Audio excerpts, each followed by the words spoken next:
In a significant crackdown on drug trafficking, the government railway police GRB seized 34 packets of suspected cannabis, weighing 35.1 kg from 2 passengers at the Guwahati railway station on Tuesday night. On March 6, Sumi Students' Union staged protest outside the assembly. The protest was being held on the expiry of the ultimatum for upgradation of KPA. The Finance Department of Nagaland has issued guidelines for processing claims under the Chief Minister Universal Life Insurance Schemes aimed at providing financial support to families affected by the loss or injury of the breadwinner. Fazal Ali College in Mogokchung has been selected to host the district-level Viksit Bharat Youth Parliament 2025, covering 7 districts: Mogokchung, Long Lane, Mon, Tuensang, Shamador, Noklak and Kifri. The Assam cabinet has decided to name the upcoming electronic city in Jagir Road as a Ratan Tata Electronic City in recognition of the late Ratan Tata and the Tata Group's significant contributions to the state's development.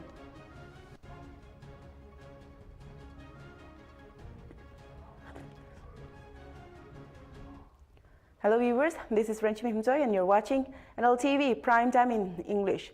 Now let's take a closer look at the news in details. In a significant crackdown on drug trafficking, the government railway police seized 34 packets of suspected cannabis, weighing 35.1 kg from 2 passengers at Guwahati railway station on Tuesday night. The drugs were found concealed in 3 trolley bags on train number 15909 DN Awadh Assam Express traveling from Dimapur to New Delhi. The 2 accused, Kepoto V. Muru and N. Hotulu Ajumi, both from Nagaland, have been apprehended and legal proceeding initiated under the Narcotic Drugs and Psychotropic Substances Act. Further investigation is underway to trace the sources and destination of the seized consignment, marking another successful crackdown on drug trafficking through railway roads.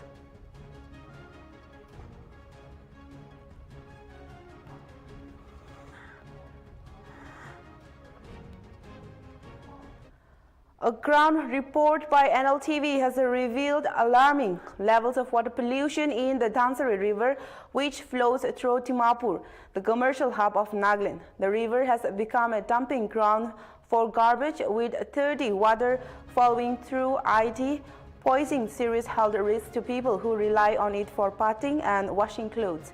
The pollution not only threatens human health but also harms aquatic life, putting future generations at the risk. The public is urged to take action to protect and clean the Dhansari River, ensuring a healthier and safer future for all.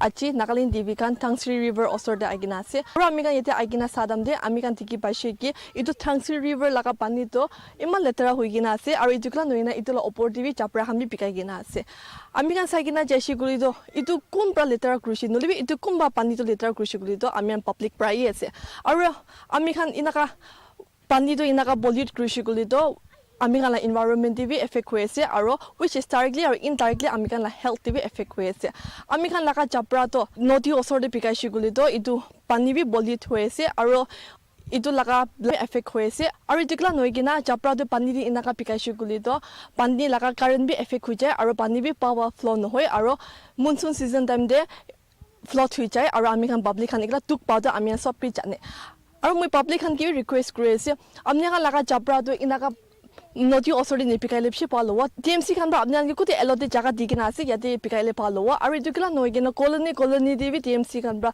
garbage to pick role ai idamne jama grigina TMC kan ki to japra do di dile palo gna be janai de ase kele guli to amni kan noti osori inaka japra pikai shiguli to achi ami kan tu na pailibi aha generation kan do water pollution hoigena tuk pauli la chances kan bi bishi ase ari dukla noigena ami sob pe jani Dimapur di to winter season di do Bishipak manukan do korde bani na pai kina tuk pawi amingan bisi tiki pai.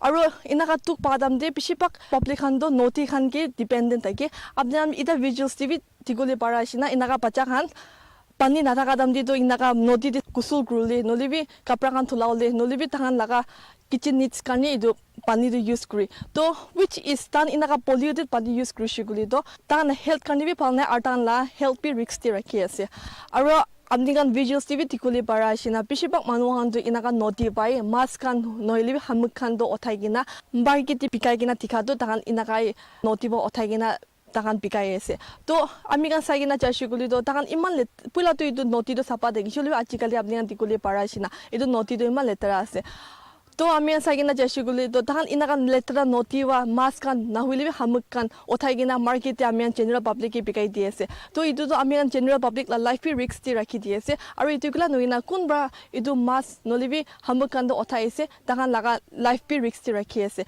aru itukla noigina ami kan idu water to inaka polluted rakhi shiguli to aha generation di to kishim bimar olaulila chances kan bi bishi ase idu karte moi public kan ki request kuri ase itia ikla karni na phabigina aha generation karni bi phabi gina ami khan laga environment mother earth to inaka pollute nakuri gina sappa pa rakhile phalwo gina dibi janai di ase aro public khan gi request kuri ase ami khan laga mother earth to safe role koshish kuri gina bi request kuri ase kile guli to last year ami khan idu global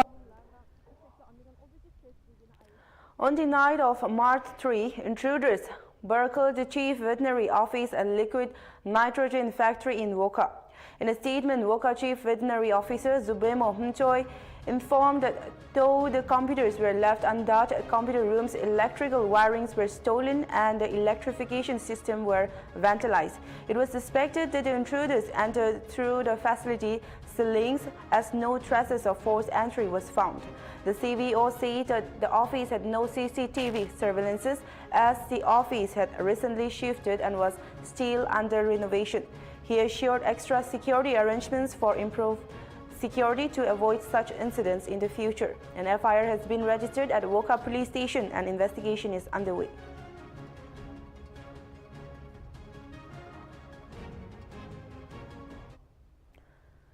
We'll be right back after a short break. Keep watching Nltv.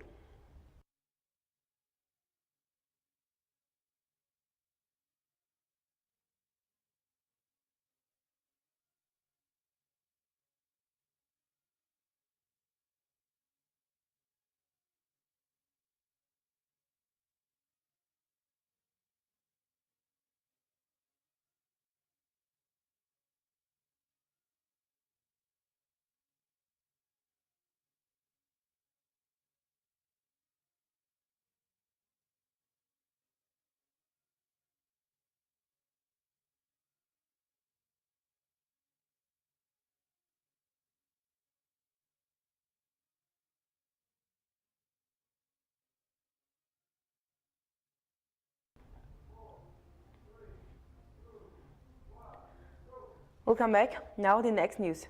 The Sumi Students Union SKK staged a protest outside the Nagaland Assembly on March 6 after the ultimatum for the upgradation of Kelhoshi Polytechnic Adoizu KPA expired. The union had demanded that the Nagaland government upgrade KPA to a fully fledged engineering college recognized by the All India Council for Technical Education and the National Board of Accreditation within a specified time frame. SKK President Kikuka Keichumo emphasized that the current state of KPA is inadequate and needs significant improvement to cater to the technical education needs of the region. Despite repeated representation and verbal assurances from the government, the upgradation of KPA remains pending, prompting the union to take to the streets to press their demands. The protest also highlighted the government's unfulfilled promises to upgrade KPA, which dates back to a cabinet resolution in 2007.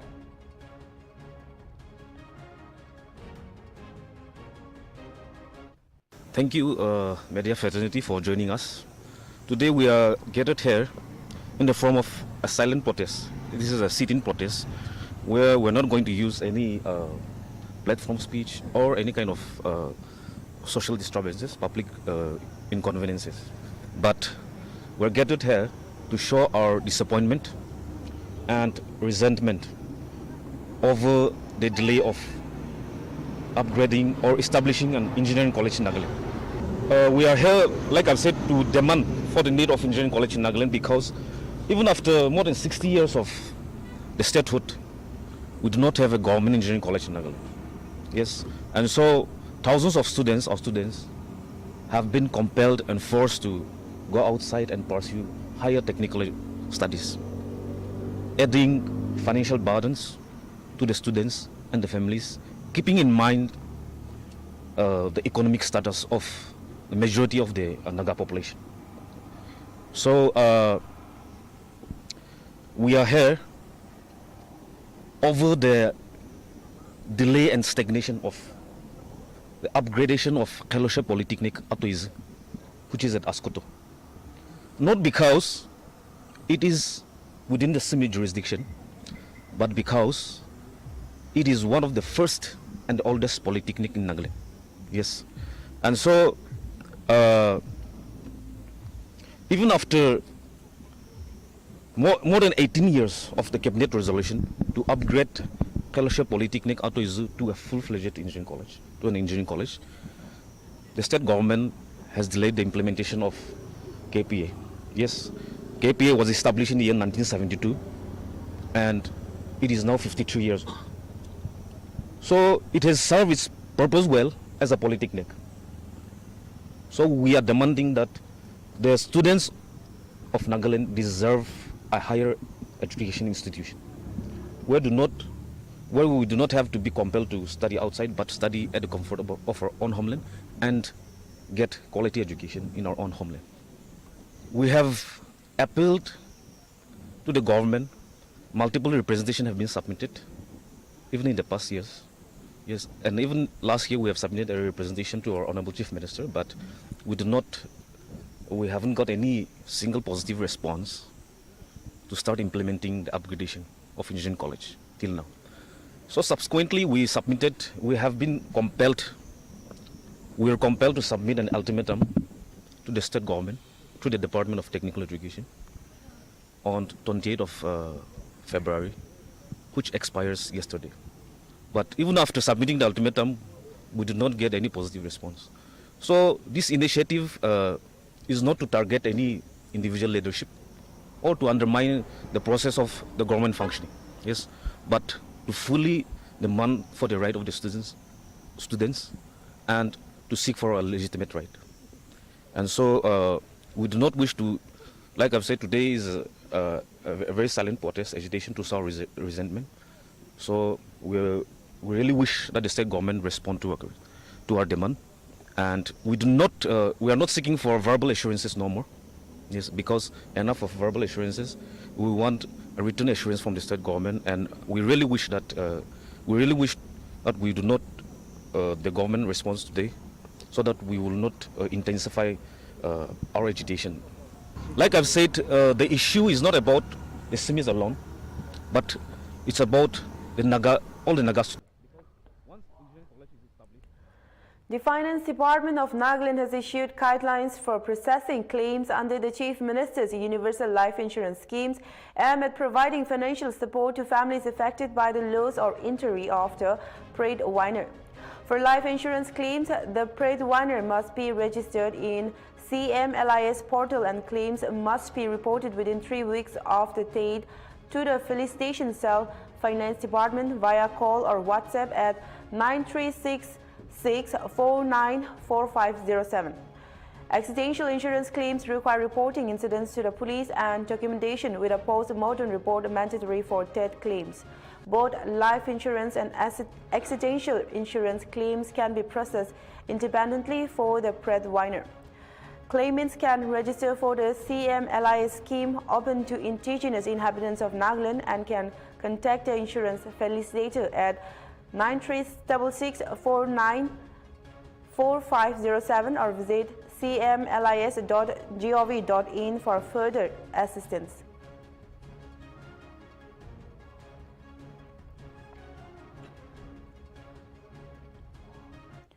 The Army recruitment officers Rangabahar conducted an extensive outreach program in Kohima, Nagaland on March 5 to enhance Indian Army recruitment in various categories, including officers and Agniveer. The program, held in coordination with the Directorate of Employment Skills Development and Entrepreneurship, Government of Nagaland, was attended by over 240 eligible students, including 115 boys and 125 girls. The session covered the importance and nuisance of the Agni-Bath schemes, its advantages and opportunities post 4 years, as well as modalities of officer entry schemes, eligibility criteria, application procedures, and selection processes.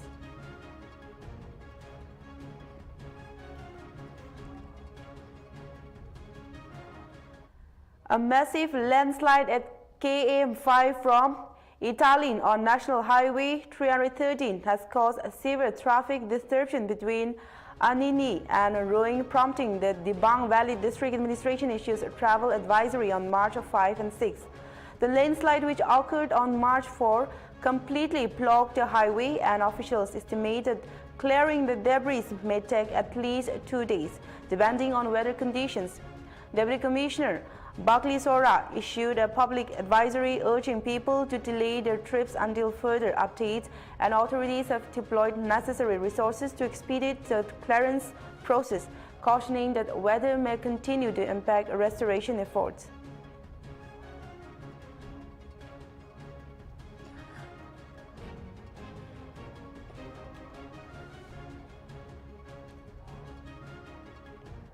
The Assam cabinet has given the green light to establish 2 private universities, E-Detect Skills University and Ma Gamakya National University, focusing on industry-based education and research opportunities. The cabinet amended the Assam Private Universities Act 2007, maintaining security clearance before approval and setting clear rules to distinguish private universities from specialized institutions. Additionally, the cabinet introduced the Assam Electronic System Design and Manufacturing Policy to boost the electronics sector, relax bidding rules for unemployed engineers, and approved the inclusion of engineered bamboo composite materials in public buildings to promote eco-friendly infrastructure.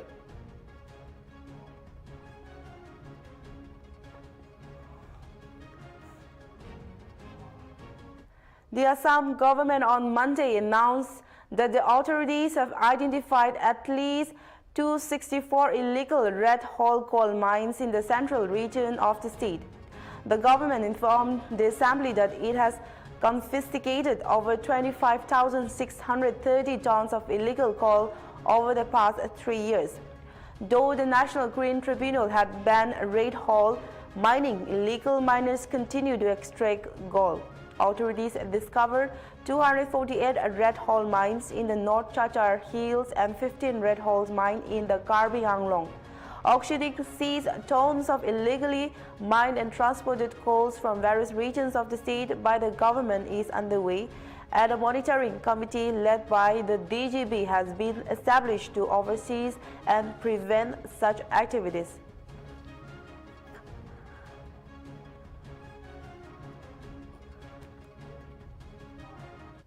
Assam Police launched 2 separate operations in Chachar district, seizing 102 liters of Indian-made foreign liquor and drugs while arresting 2 accused individuals on March 4. A raid at Iron Mara Bazar area covered 102.84 liters of IMFL from a pan shop, but accused individuals remain at large. Later that night, police apprehended Rokibul Islam and Jahangir Alam near Silchar railway station, seizing 3 plastic soap cases of heroin and initiating lawful action against them.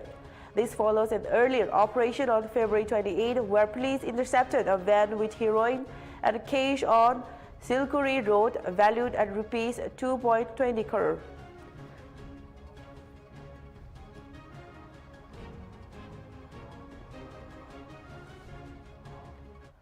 A pregnant woman was forced to give birth to a stillborn child inside a toilet at Golpara Civil Hospital, allegedly due to medical negligence. Despite experiencing severe stomach pain, the woman's repeated pleas for medical attention were ignored by the attending nurses, leading her to go into labor in the hospital's urinal. The incident has sparked outrage, with locals and the women's family demanding strict action against those responsible and immediate investigation into the hospital treatment for patients.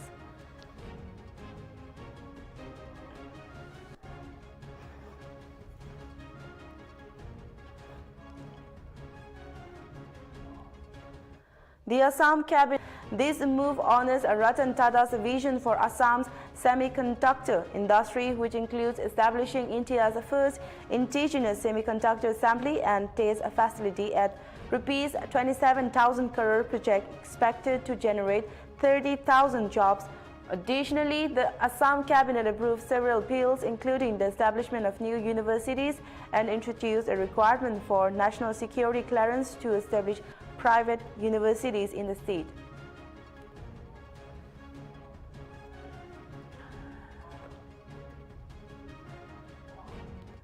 Rakesh Banik, a paracyclist from Assam Nagaon district, is gearing up for a historic 9,000-kilometer journey from Moscow to Guwahati, covering several Asian countries including Kazakhstan, Kyrgyzstan, China, Tibet and Nepal. The 4-month-long Volga to Brahmaputra expedition, set to begin in April, will be India's first long-distance attempt by a specially abled cyclist.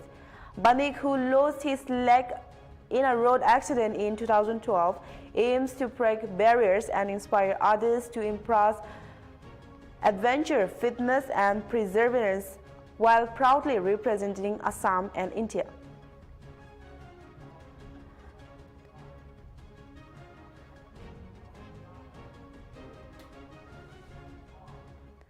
A delegation from Imaji Meria, a women's organization, has submitted a memorandum to President Draupadi Murmu requesting a meeting to discuss the ongoing crisis in Manipur.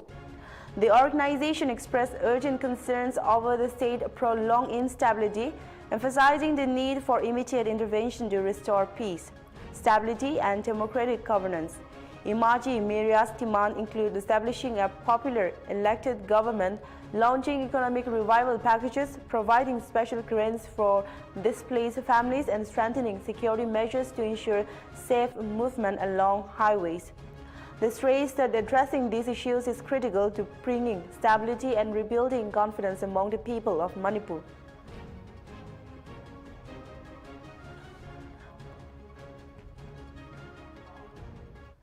Governor Ajay Kumar Bhalla convened a high-level meeting at the Raj Bhavan to assess the progress of critical national highway projects in Manipur. MS Deval, Executive Director of NHITCL, presented a comprehensive update on the project status, highlighting progress and challenges. Governor Bhalla directed officials to prioritize resolving identified challenges to ensure timely completion of these infrastructure projects, which are crucial for the state's development.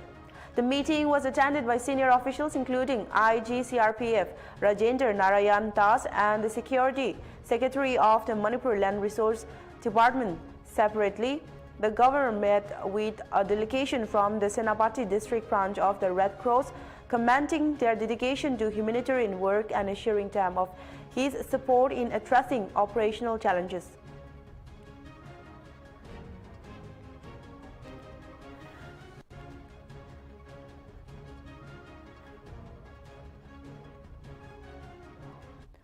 Manipur police arrested 2 active members of the proscribed People's Liberation Army (PLA). Nagar Rangbam Ajit Singh, 59 years, and Laishram Bijoy Singh, 56 years, on Wednesday from Hilltop in Imphal East District. The duo was involved in extorting money from the general public, private firms, government officials, and Food Corporation of India godowns in Mantri, Pokri, and other areas of Greater Imphal. Police recovered a mobile phone and incriminating documents from their possession, revealing their involvement in anti-social activities. This arrest is a part of the ongoing efforts to curb extortion and militant activities in the region.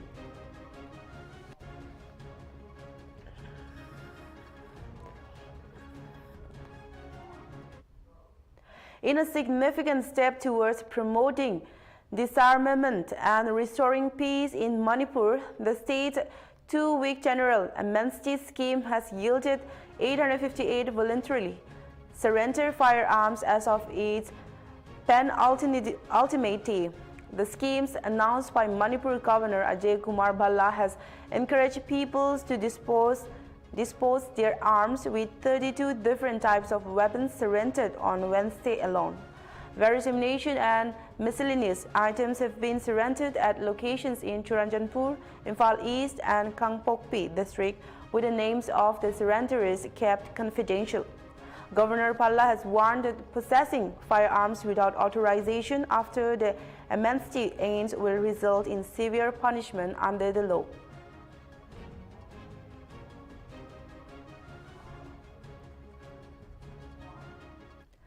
The Meghalaya government has announced a massive investment of rupees 1,900 crore over the next 3 years to boost sports development and host the 39th National Games in 2027. Chief Minister Conrad K. Sangma revealed the plan while representing the 2025-26 budget in the Assembly, highlighting Meghalaya's success in securing the National Games hosting rights despite competition from larger states. The Meghalaya Sports Action Plan will prioritize enhancing sports infrastructure with a significant portion of the budget allocated to the rupees 732 crore Maukaunu Football Complex, a 40,000-seater stadium slated for completion in forthcoming financial year. Other initiatives include investing in grassroots sports infrastructure such as artificial turfs and grassroots centers, as well as providing grants to the local clubs and organizing sporting events. The government has also launched the Meghalaya Outstanding Sports Person Direct.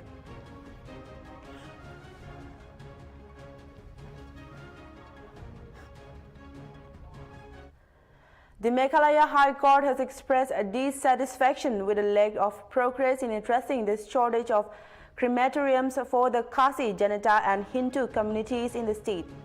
The court directed the district magistrate to follow its earlier directive within 4 weeks, citing little progress since its order on October 25, 2024, which suggested a shared crematorium with different time slots for different communities. The indigenous Khasi and Janata communities have been reluctant to share cremation facilities with the Hindu community due to the differences in funeral rites. Despite government proposal and completed project, none of the crematorium facilities are currently operational, prompting the court to warn of stronger judicial intervention if further delays occur.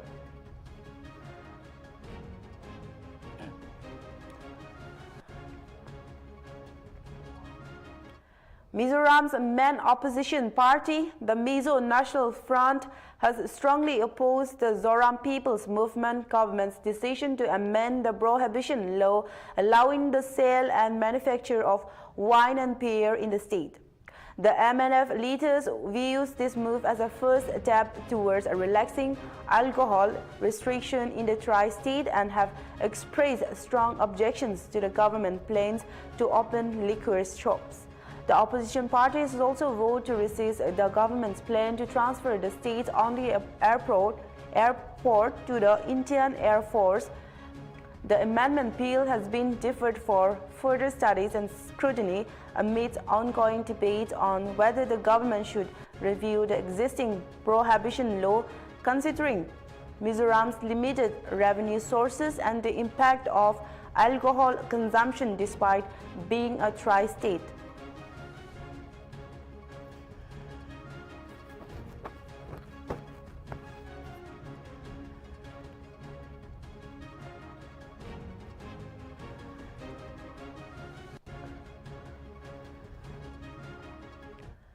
Jogendra Pal, a 70-year-old resident of Rubashpur village in Gamalpur, Dhalai district of Tripura, has showcased exceptional generosity by donating rupees 10 lakh 1 rupees for the construction of the traditional century-old Kamleshwari Galibari temple.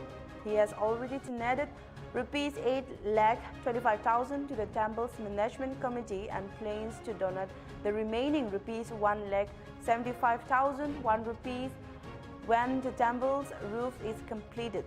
This remarkable act of kindness set a unique example of humanity and devotion.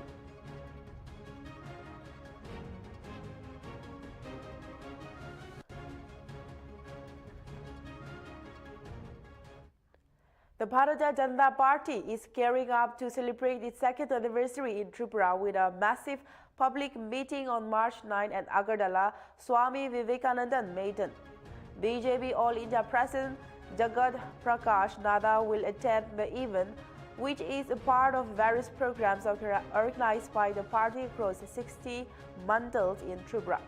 A huge BJP procession was recently held at Bishrabganj Bazaar, led by Tripura Sepahi Jala District Chairman BJP Mandal, to make the public meeting a success. The event aims to showcase the party's achievement and rally support for the BJP.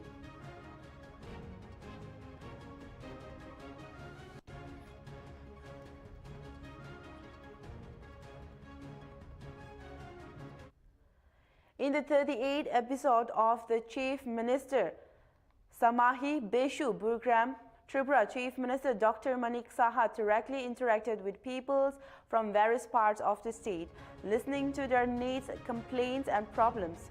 He directed concerned officials to provide immediate assistance and solve issues related to medical care, social allowances, employment and land. One notable instance was the case of Shankar Chakraborty, a cancer patient from Agartala who was struggling to afford medication and support from his family.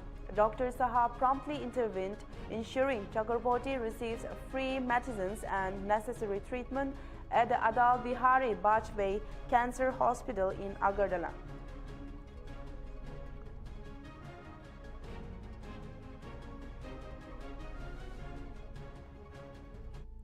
Fazil Ali College in Mogokchung has been selected to host a district-level Viksit Bharat Youth Parliament 2025, governing 7 districts: Mogokchung, Longlan, Mon, Chunsang, Shamador, Noklak and Kifri. The event, scheduled from March 13, 2025, is organized by the Department of Youth Affairs and focuses on the theme One Nation, One Election, paving the way for Viksit Bharat. Eligible participants aged 18 to 25 can register online through the My Bharat portal until March 9. The top 10 winners will qualify for the state-level competition and receive cash prizes, providing a platform for young minds to contribute to India's development.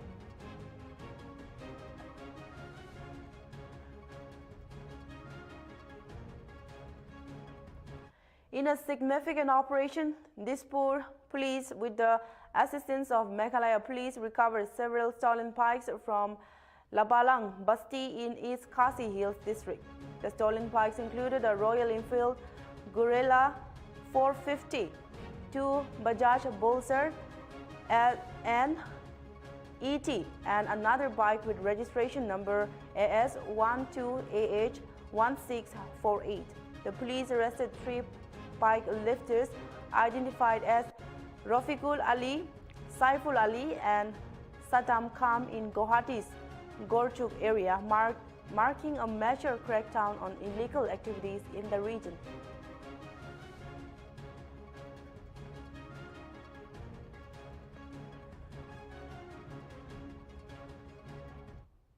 Deputy Chief Minister Surendra Chaudhary remarks calling Maharaja's detectives as spark a major controversy, prompting the BJP to launch a region-wide campaign against him. Chaudhary's comments were perceived as disrespectful to Maharaja Hari Singh, the last ruling Maharaja of the region. Despite the backlash, Chaudhary stood firm on his remarks, arguing that Maharajas were not elected and therefore could be considered detectives. He emphasized that elected representatives, including the Prime Minister, cannot be called detectives.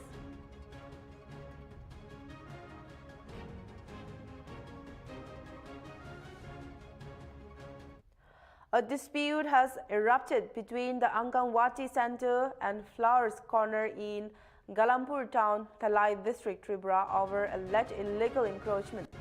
Burima Bhaumik, the teacher in charge of the Anganwadi Center, has complained that the head of the adjacent Flower Corner School was built a house in front of the center without permission and is now constructing a brick wall on the government land occupied by the Anganwadi Center.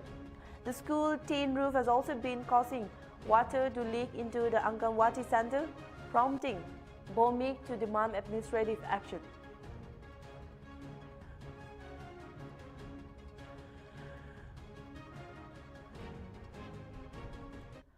A 20-year-old NEET aspirant addicted to his mobile phone killed his mother and left his father critically injured in Bhopal. As per report, the incident occurred in Sikandra village panchayat under Warasoni police station in Balakhat district. The student had reportedly returned from Goda after dropping out of an institute last August. The accused, identified as Satyam Khatri, lashed out at his mother Pratibha Khatri and father Kishore Khatri after they tried to stop him from using his mobile phone on Monday night.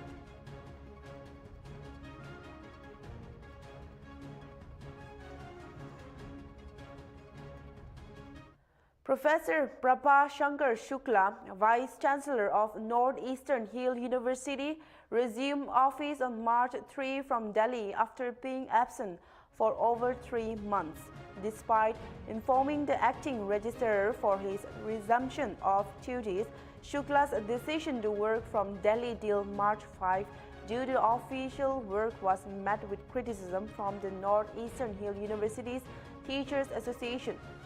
Nehutas claimed Shukla's misconduct and his decision to resume work away from the Shillong campus, emphasizing that a vice-chancellor cannot resume office without physically returning to the university's headquarters. The association cited the Government of India's Central Service Leave rules, stating that Shukla's actions are a violation of these rules.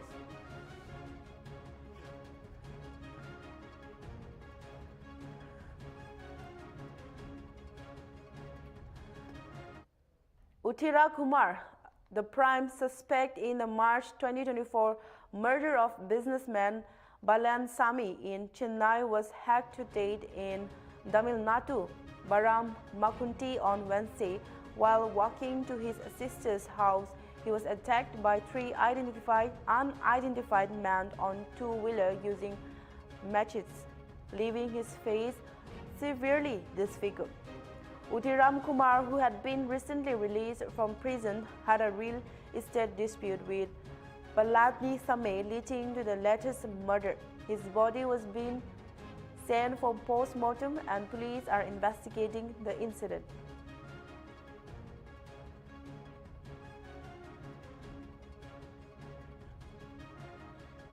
India's most awaited Republic Plenary Summit 2025 deep #Limitless India is set to take place on March 6 at Bharat Mandapam.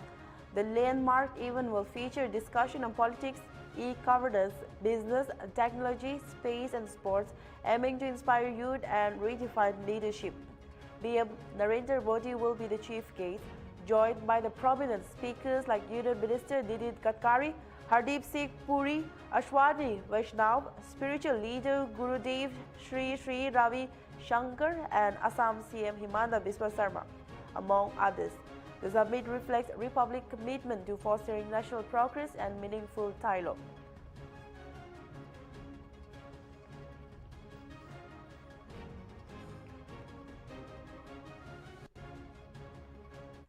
The Uttar Pradesh Assembly has banned the consumption of gutka and ban masala within its premises, effective immediately after an MLA spat pan masala on a carpet in the hall. Assembly Speaker Satish Mahana announced the ban, which includes a fine of ₹1,000 for violators, a day after he personally oversaw the cleaning of the area. The move aims to maintain cleanliness and discipline within the Assembly, with Mahana emphasizing the collective responsibility of members to uphold the dignity of the institution.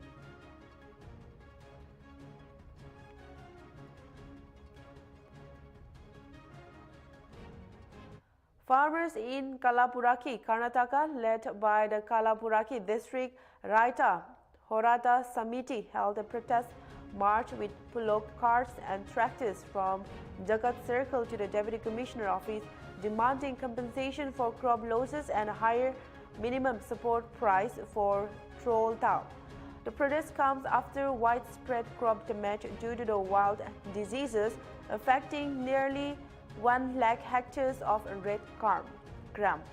The farmers are seeking compensation of rupees 800 crores for tur crops losses and demand that the MSP be fixed at rupees 10,000 per quintal for tur. The protest has gained support from other organizations including the Zila Krishika Samaj and the Grains and Seed Merchants Association.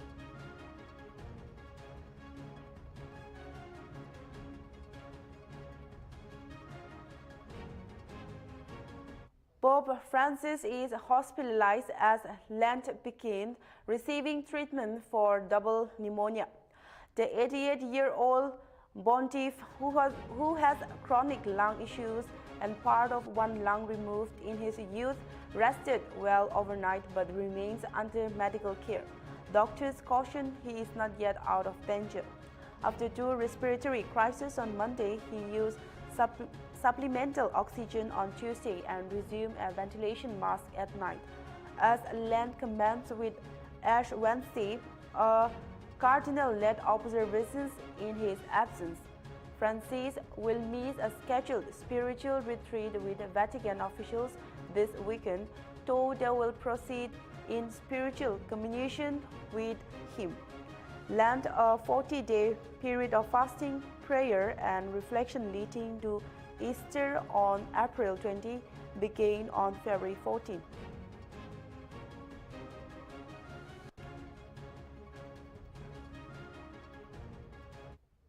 This is all for now. For more news and updates, keep watching Nltv.